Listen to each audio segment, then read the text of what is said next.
পর্দায় Glamour show কিংবা সাহসী ফটোশুট কিছুতেই আপত্তি নেই মধুমিতা সরকারের। সদ্য তার জীবনে এসেছে নতুন প্রেমের বসন্ত। ব্যক্তিগত কর্মজীবন একসঙ্গে সামলাতে সিদ্ধহস্ত তিনি। কথায় রয়েছে, কুমারী মেয়েরা শিবরাত্রি করলেই বলা হয় সে নাকি শিবের মতো বর পাবে।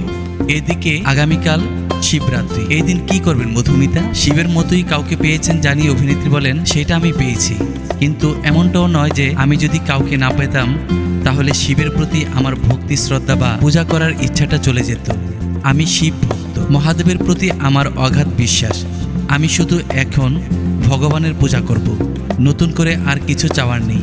যা দিয়েছেন তাতে আমি ভীষণ খুশি। এরপর শিবরাত্রিতে কি করবেন জানিয়ে মধুমিতা বলেন, আমি খুব নিষ্ঠার সঙ্গে শিবরাত্রি পালন করি। পূজার আগের দিন সংযম করেছি, নির্জলা উপোস করে প্রতি প্রহরে জল ঢালবো। এই দিন পাড়ার মন্দিরে খুব ভিড় হয় বলে বাড়িতেই নিজের মতো করে ভালো করে পূজা করতেই পছন্দ করি। রুদ্র অভিষেক করার ইচ্ছে আছে, তাছাড়া প্রহর অনুযায়ী মহাদেবের মাথায় জল ঢালবো।